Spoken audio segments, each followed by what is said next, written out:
ஜெய் வாராகி, ஜெய் ஜெய் வாராகி. நம்ம டிவியை சப்ஸ்கிரைப் பண்ணுங்கள், பெல் பட்டனை அழுத்துங்க. ஓம் ஆதித்யாய ச சோமாய மங்களாய புதாய ச குரு சுக்ர சனிபியஸ்ச ராகவே கேதவே நமோ நமः. ஆதித்யாதி நவகிரக தேவதாபியோ நமோ நமः. ஆதித்யாதி நவகிரகங்களை வணங்குகிறேன். என்னுடைய குருநாதரையும் என்னுடைய குலதெய்வத்தையும் வணங்குகிறேன்.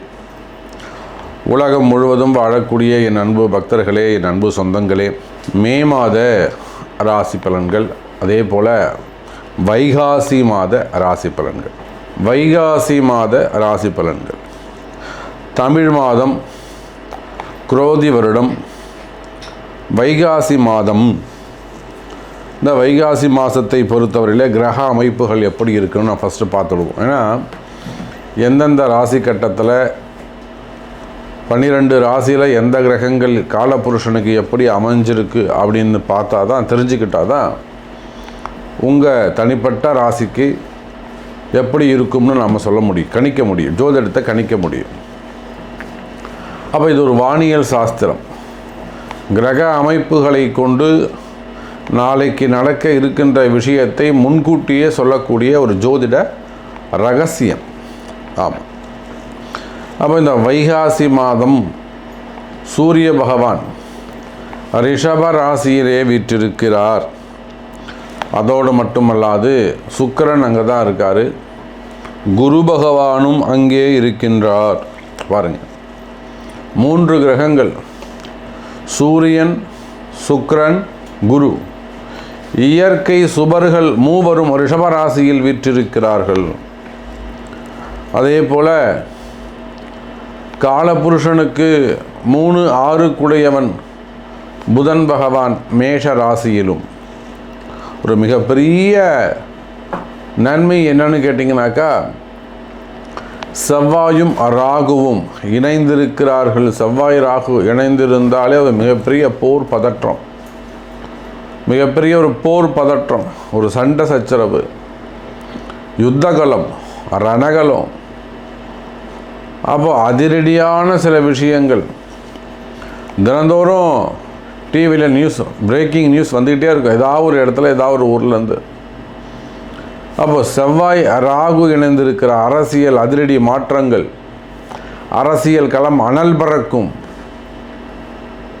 அதே போல் பிரபஞ்சம் முழுவதுமே கூட அங்கங்கு தீ விபத்துக்கள், fire accident, road accident, train accident இதெல்லாம் நடப்பதற்கு வாய்ப்புகள் உண்டு. வெயில் சுட்டெரிக்கும், செவ்வாய் ராகு தொடர்பு. அப்போது இவங்களாம் காலபுருஷனுக்கு 12வது வீடாக இருக்கக்கூடிய மீன ராசியிலே செவ்வாயும் ராகுவும் இணைந்திருக்கிறார்கள். உடம்புல ரத்தம் சுண்டி போயிடும், வெயில் அதிகமாக இருக்கும், காலாட்டிட்டு இருந்தால் சரிபட்டு வராது, கவன சிதறல்கள் ஏற்படும், கவனக்குறைவுகள் ஏற்படும்.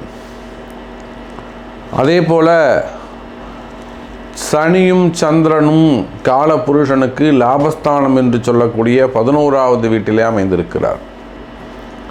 அப்போ சனி பகவான் லாபஸ்தானத்தில் இருக்கிறார். எதனால் லாபம்? செவ்வாய் ராகு என்ன உழைக்கிறாங்களோ அதற்கான லாபம், ப்ராஃபிட் சனி பகவான் கொடுக்க போகிறார். இதில் எதுவுமே சம்மந்தப்படாமல் கேது பகவான் கன்னி ராசியிலே அமைந்திருக்கிறார். அப்போது இந்த கிரக அமைப்புகளை கொண்டு இந்த வைகாசி மாதம் எப்படி இருக்கும்? காலபுருஷனுக்கு 2வது வீட்டில் சூரியனும் சுக்கிரனும் சூரியனும் குருவும் இணைந்திருக்கிறார்கள். ராஜா போக வாழ்க்கை ஏற்படும். ராஜாங்க துவாரத்திலே அனுகூலம், ராஜாங்க அனுகூலம் ஏற்படும். அரசு அதிகாரிகளுக்கெல்லாம் அதிக நன்மை ஏற்படும். அரசு அதிகாரிகளுக்கெல்லாம் பல வகையிலும் முன்னேற்றங்கள் ஏற்படும். அரசு அதிகாரிகளுக்கெல்லாம் நல்ல அதிகாரங்கள் கைக்கு வந்து சேரும். நினைத்ததை சாதிக்கக்கூடிய வாழ்க்கை ஏற்படும். பல பண பரிமாற்றங்கள் ஏற்பட போகிறது. அதே சமயம் அரசியலிலே ஈடுபட்டிருக்கக்கூடியவங்களுக்கெல்லாம் நிறைய அதிரடி மாற்றங்கள் வரப்போகுது. அப்போது சூரியன், சுக்கிரன், குரு 3 சுப கிரகங்களும் ஒன்றிணைந்திருக்கிறார்கள். அப்போ இந்த கிரக அமைப்புகளை கொண்டு உங்களுடைய ராசிக்கு இந்த வைகாசி மாதம் என்ன பலன் சொல்கிறது என்பதை பார்ப்போம் வாருங்கள். ரிஷப ராசி நேயர்களே, இந்த மாதத்தை பொறுத்தவரையிலே, வைகாசி மாதத்தை பொறுத்தவரையில் ரிஷப ராசிக்கு ராசியிலேயே ராசிநாதன் சுக்கிர பகவான் நல்லா பலம் பெற்றிருக்கிறார். ஒரு அற்புதமான மாதம். ரிஷப ராசிக்கு நினைச்சதையெல்லாம் கைகூட்டக்கூடிய, ரிஷப ராசிக்கு நினைச்சதையெல்லாம் ஜெயிக்கக்கூடிய, ரிஷப ராசிக்கு நினைச்ச காரியங்கள் எல்லாம் கைகூடக்கூடிய அதி அற்புதமான மாதமாக இந்த மாதம் அமைகிறது. காரணம் என்னன்னு கேட்டிங்கனாக்கா, ரிஷபராசி என்பவர்களே, நான் சொன்னேன் உங்கள் ராசிக்கு ராசியிலேயே ராசிநாதன் அற்புதமான யோகம். அதோடு மட்டுமல்ல, ரிஷப ராசிக்கு லாபஸ்தான அதிபதி தனகாரகன் குரு பகவான். குருவை போல ஒரு பணக்காரன் இந்த உலகத்திலே கிடையாது. நாம் சொல்கிறோம் இல்லையா, 1,75,000 கோடி, 60,000 கோடி, 30,000 கோடி, இந்த போல் பல ஆயிரம் கோடி தன சகசிர கோடி தனலாபாதிபதி.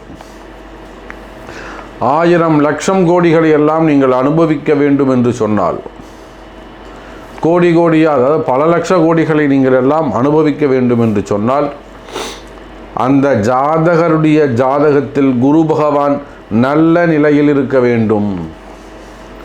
அப்புறம் ராகு வேணும், அப்புறம் சனி பகவான் வேணும், அப்புறம் 2-3 கிரகங்கள் இருக்குது.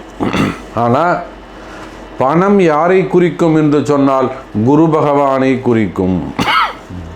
அந்த குரு பகவானை பொறுத்தவரையில் உங்களுக்கு லாபஸ்தான அதிபதியாக வருகிறார். அதே சமயம் 8க்குடையவனாக மறைமுகமான அதிர்ஷ்டத்துக்கு உரியவராகவும் அந்த குரு பகவான் வருகிறார். அப்போ தனகாரகனாக இருக்கிறார். அதே போல் பதவி பூர்வ புண்ணியாதிபதியாக அவர் வருகிறார். லாபஸ்தான அதிபதியாக வருகிறார். எல்லாவற்றுக்கும் மேலாக மறைமுகமான திடீர் அதிர்ஷ்டங்களை, கண்ணுக்கு தெரியாத, பூமிக்கு அடியில் இருக்கலாம், பேக்கில் வச்சு மறைச்சிட்டு இருக்கலாம், பேங்க்கில் இருக்கலாம், மறைமுகமான அதிர்ஷ்டங்களை வாரி வழங்கக்கூடிய இடத்திலே நம்மளுடைய குரு பகவான் அங்கே ரிஷபராசியில் இருக்கிறார். அப்போ ரிஷபராசி என்பதில் உங்களுக்கு என்ன வேணும்? எனக்கு கொஞ்சம் பணம் வேணும் சாமி, எனக்கு கொஞ்சம் பணம் வேண்டும், எனக்கு கொஞ்சம் குருவுடைய அருள் என்ற பணம்லாம் இருக்குது சாமி, நான் பணங்காசு நிறைய கொடுத்துட்டேன், தெரிஞ்சே ஏமாற்றிட்டாங்க, எனக்கு கொடுத்தா பணம் திரும்பணும். எவ்வளோங்க கொடுத்துட்டீங்க? நான் 2 கோடி ரூபாய் கொடுத்துட்டேன், 6 கோடி ரூபாய் கொடுத்துட்டேன். கொடுத்ததுக்கு எல்லா ப்ரூஃபும் என்கிட்ட இருக்குது.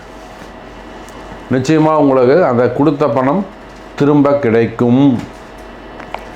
அப்போ அதற்கான வழிமுறைகள், அதற்கு உரிய மனிதர்கள், அதை வாங்கி கொடுக்கறதுக்கு உரிய தகுதியுடைய மனிதர்கள் உங்களுக்கு அறிமுகமாவார்கள். இப்போ உங்கள் ஜாதகம் பேசும். அப்போது கொடுத்த பணம் திரும்பலையா, அல்லது சொத்து பத்து ஏதாவது கொடுத்துட்டு டாக்குமெண்ட்டில் போய் ஏமாந்து நிற்கிறீங்களா, எல்லாத்தையும் இழந்துட்டு நடுரோட்டில் நிற்கிற சாமின்ற மாதிரி நிற்கிறீங்களா? கவலை வேண்டாம் ரிஷப ராசி அன்பர்களே, இந்த வைகாசி மாதம் பணங்காசுகள் வந்து சேரும், தன லாபம் அதிகரிக்கும். அதே போல் உத்தியோகம் செய்யக்கூடியவர்கள், பிரைவேட் ஜாபோ கவர்மெண்ட் ஜாபோ வேலைக்கு போகக்கூடியவங்களுக்கு வேலை வாய்ப்புகளிலே சிறப்பான முன்னேற்றம் இருக்கும். வேலை வாய்ப்புகள் அதிகரிக்கும், வேலையில் சிறந்த முன்னேற்றங்கள் இருக்கும், வரவு செலவுகள் அதிகரிக்கும். இன்னும் சொல்லப்போனால் ரிஷப ராசி அன்பர்களே, வேலை செய்யக்கூடிய இடத்தில் அல்லது வேலையிலேயே பிரச்சனையாக இருக்கா, கவலைப்படாதீங்க. நிச்சயமாக வேலை செய்யும் இடத்தில் இருக்கக்கூடிய பிரச்சனைகள் விலகும், வேலையில் நல்ல முன்னேற்றங்கள் ஏற்படும், வரவு செலவுகள் அதிகரிக்கும். இன்னும் சொல்லப்போனால் தொழிலில் லாபம் பெருகும், தொழிலில் லாபம் அதிகரிக்கும். அதே போல் ரிஷப ராசி நேயர்களே, வேலையால் வரக்கூடிய துன்பங்கள் விலகும். டிபார்ட்மெண்ட் வைஸ் நடக்கக்கூடிய என்கொயரிகள் ஏதேனும் இருக்குமேயானால், துறை ரீதியான நடவடிக்கைகள் இருக்குது, அல்லது வீண்பழி அவமானங்கள் இருக்குது, அபாண்டமான பொய்ப்பழிகள் மேலே போட்டிருக்காங்க சாமி, அந்த மாதிரி வீண்பழிகள் அவமானங்கள் இருக்குமே, ஆனால் அவையெல்லாமும் கூட விலகக்கூடிய மாதமாக இந்த மாதம் அமைகிறது. எனதருமை ரிஷபராசி நேயர்களே, செய்யாத குற்றங்களுக்கான தண்டனை, மிகப்பெரிய மனக்குழப்பம், ஒரு பெரிய ஸ்ட்ரெஸ்ஸு, ஒரு டிப்ரெஷனு, ஒரு பயம், தேவையில்லாத மன பயங்கள் இவையெல்லாம் இருக்குமே. அல்லது ஒரு பெரிய கலகம் குடும்பத்தில், தேவையில்லாத குடும்பத்தில் கலகம், சொந்தக்காரங்களால், ஒரு நெருங்கிய உறவு முறைகளால் நிம்மதியாக இருக்கும் போல சாமி. கலகங்கள் குடும்பத்தில், குழப்பம், கலகம், வேலை செய்கிற இடத்துல, தொழில் செய்கிற இடத்துல திருட்டு, உண்மையான வேலையாட்கள் அமைய மாட்டேங்கிறாங்க சாமி. அதே போல் குடும்பத்தில் குழப்பம், வியாபாரத்தில் குழப்பம் இருக்குமே, ஆனால் அந்த குழப்பங்கள் எல்லாம் விலகி நல்ல முறையில், சிறப்பான முறையில் வாழ்க்கையில் நல்ல முன்னேற்றங்கள் தரக்கூடிய வகையிலே இந்த மாதம், வைகாசி மாதம் உங்களுக்கு அமைகிறது. குழப்பங்கள் தீரும். மெயினாக மனசுக்கு ஒரு நிம்மதி, மனசுக்கு ஒரு சந்தோஷம் உங்களுக்கு ஏற்பட போகிறது. எனதருமை ரிஷபராசி நேயர்களே, அப்போ இந்த வைகாசி மாதத்தை பொறுத்தவரையிலே நினைத்த காரியம் கைகூடும். குறிப்பாக பணங்காசு வந்து சேரும், பணமழை பெய்யக்கூடிய, அதிகமான வருமானம் வரக்கூடிய மாதமாக இந்த மாதம் அமைகிறது. அப்போ உங்களுக்கு கொடுத்த பணம் திரும்ப கிடைக்கணுமா, இல்லை வீடு வண்டி வாகன யோகங்கள் ஏதாவது உங்களுக்கு கிடைக்கணுமா, இல்லை உங்களுக்கு பணங்காசு வேண்டுமா, உங்கள் தேவைகள் என்ன என்பதை அறிந்து உங்களுடைய பிறப்பு ஜாதகத்தை கொண்டு அதுக்குரிய கால நேரங்கள் நமக்கு இருக்கா, எனக்கு இருக்கா அப்படிங்கிறதை தெரிந்து கொள்வீர்களேயானால் நிச்சயமாக இந்த மாதம் ஒரு சிறப்பான மாதமாக உங்களுக்கு அமைகிறது என்பதை சொல்லிக்கொண்டு மீண்டும் வேறொரு அற்புதமான பதிவில் சந்திக்கிறேன். நன்றி. நமச்சிவாயம். ஜெய் வராகி.